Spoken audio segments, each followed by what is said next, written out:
میرے دوستو، انسان کو کل عقل بھی مل جائے تو پھر بھی اللہ کی حکمت کا وہ احاطہ نہیں کر سکتا۔ رب کریم کو زیادہ پتہ ہے کہ ہمارے لیے کون سی چیز بہتر ہے اور کون سی چیز ہمارے لیے نقصان کا باعث ہے۔ اللہ تبارک و تعالی کی حکمت یہ چاہتی ہے کہ میرے بندے پریشان نہ ہوں۔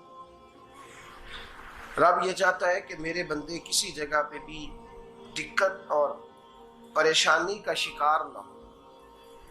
تو اللہ تبارک و تعالی نے راہ اعتدال اختیار کرنے کا حکم ارشاد فرمایا کہ تم اعتدال کے رستوں پہ چلو، معتدل زندگی گزارو، افراط و تفریط سے بچو۔ آج جس معاشرے میں ہم وقت گزار رہے ہیں، اس معاشرے میں ہم اس بات کو سمجھنے سے قاصر ہیں کہ اصل ہمارا مسئلہ کیا ہے۔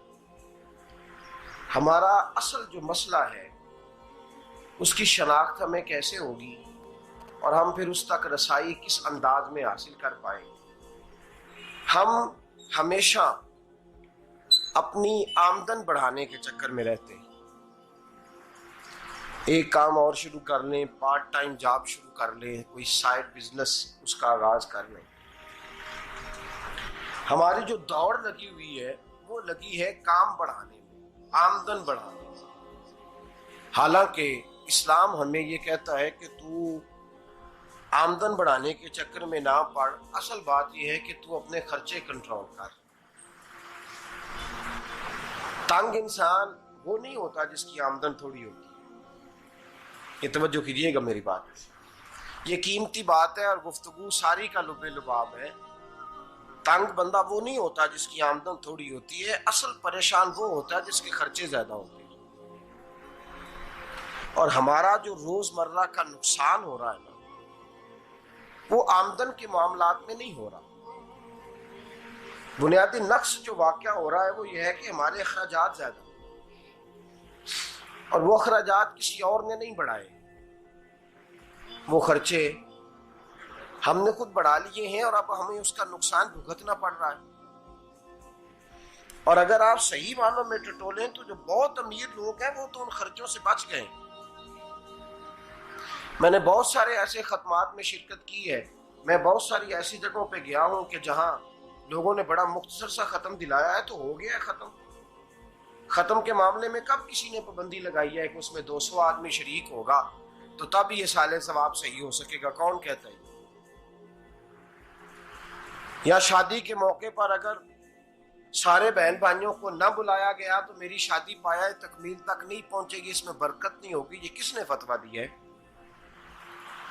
معتدل زندگی کا اسلام حکم دیتا ہے۔ میں پڑھ رہا تھا کہ ایک بہت بڑا صدر ہے، غالباً سوڈان کے صدر کی بات ہو رہی تھی، تو اپنے بیٹے کی بارات لے کے گیا تو 4 لوگ گئے ہیں بارات اور 15 لوگوں کا اس نے اہتمام کیا اپنے گھر میں کھانا کھانے کا۔ تو کیا شادی ہو گئی کہ رک گئی؟ تو بھئی راگ الاپنا اس بات کا کہ بڑی پریشانی ہے، کوئی سائیڈ بزنس شروع کیا جائے فلان جگہ فلان جگہ فلان جگہ، تو اصل معاملہ یہ ہے کہ پہلے ایک بندہ کماتا ہے تو پھر بھی گھر ہی چلتا ہے، پھر بڑا بیٹا ساتھ شامل ہوتا ہے تو پھر بھی گھر ہی چلتا ہے، پھر منجلا بیٹا شامل ہوتا ہے تو پھر بھی گھر ہی چلتا ہے۔ جو رونا دادا جی رویا کرتے تھے کہ بڑی مصیبت ہے، بڑی مشکل ہے، گاؤں میں رہ اکیلے ہوتے تھے اور وہ 5 بچوں کو اور 4 بچیوں کو وہ پالتے تھے، تو جو وہاں پریشانی تھی وہی آج پریشانی شہر میں آ کر پڑھ لکھ کر موٹی تنخواہ لے کر وہی پریشانی ہمیں ہے۔ تو میں جس نتیجے پہ پہنچا ہوں اس کو پڑھ کے، قرآن مجید کی چند آیات کو دیکھ کر اور اس مفہوم کی جو حدیثیں کتب احادیث میں پائی جاتی ہیں اور ہمارے بزرگوں نے ہمیں جو مزاج اس حوالے سے دیا ہے، میں اس نتیجے پہ پہنچا ہوں کہ مسئلہ آمدن کا نہیں، مسئلہ خرچے کا ہے۔ ہمارے خرچے بنیادی طور پر زیادہ، اور اگر پھر ہم زیادہ بوجھ خواتین پہ ڈالتے ہیں کہ وہ مطالبے زیادہ کرتی ہیں، اور اگر آپ مجھ سے پوچھیں تو خواتین کی بھی اگر کسی جگہ کوئی عادت خراب ہوتی ہے تو اس میں اصل کردار اس کا ہوتا ہے جو وہ عادت خراب تو کیوں اپنے گلے سے اتار کے آپ کسی کے گلے میں بات ڈالنے کے چکر میں ہیں؟ وہ خواتین کی طبیعت نہیں ایسی ہے. اصل بات یہ ہے کہ ہم نے عادت ڈالی ہے، ہم نے یہ مزاج ان کو دیا ہے تو ان کا بنا ہے، نہ کیسے بن سکتا. تو اعتدال جب تک زندگی میں نہیں ہوتا، پانی پیاس بجھاتا ہے لیکن ایک گلاس ہی ہو تو پیاس بجھاتا ہے، بالٹی کو منہ کو لگائے گا تو کپڑے بھگو دے گا اس کے. حالانکہ پانی بری چیز کا نام نعمت ہے نا بہت بڑی اللہ کی، لیکن پیالے میں ہی اچھا لگتا ہے. کوئی مٹکا منہ کو لگائے گا تو تانگ ہوگا، پیالہ ہی بہتر ہے اس کے لیے. تو میرے دوست، مٹکے سے بھی بعض اوقات کام چل جاتا ہے، لیکن اگر کوئی کہے نہیں مجھے دریا ہی چاہیے تو اس کا تو گھر بہ جائے گا، سارا گھر بہ جائے گا اس کا. ہمیں دریا قابو کرنے کا موڈ بنایا ہوا ہے تو اس سے گھر بہا کرتے ہیں، اس سے گھر بنا نہیں کرتے. گھر پیالے سے پانی پینے سے بنتا ہے. اگر تو دریا پہ قبضہ کرنے کا موڈ بنائے گا تو گھر بنے گا نہیں، گھر بہ جائے گا. آگ نہ ہو تو کھانا پک نہیں سکتا، لیکن ہلکی آنچ سے کھانا پکتا ہے. اور اگر آنچ تیز کر دی جائے تو جی قرینے قیاس بات کر رہا ہوں، میں عقل سے ماورا نہیں کر رہا. قرینے قیاس سمجھانے کے لیے مثالیں دے رہا ہوں. ہلکی آنچ پہ کھانا پک جاتا ہے اور آگ تیز ہو تو کھانا جل جاتا ہے. تو کھانا اتنی دیر کھانے کے قابل رہتا ہے جب تک وہ ہلکی آنچ پہ پکتا ہے. تو جتنی مرضی تو کہتا ہے نہیں میرا گزارے نہیں، آگ تیز ہونی چاہیے، تو میاں جل جائے گا، جل جائے گا. ہوا نہ ملے تو سانس نہیں آتی، ٹھیک ہے؟ آکسیجن نہ ہو تو سانس، ہوا نہ چلے تو گزارا نہیں ہوتا. لیکن اگر تیز جلے نا،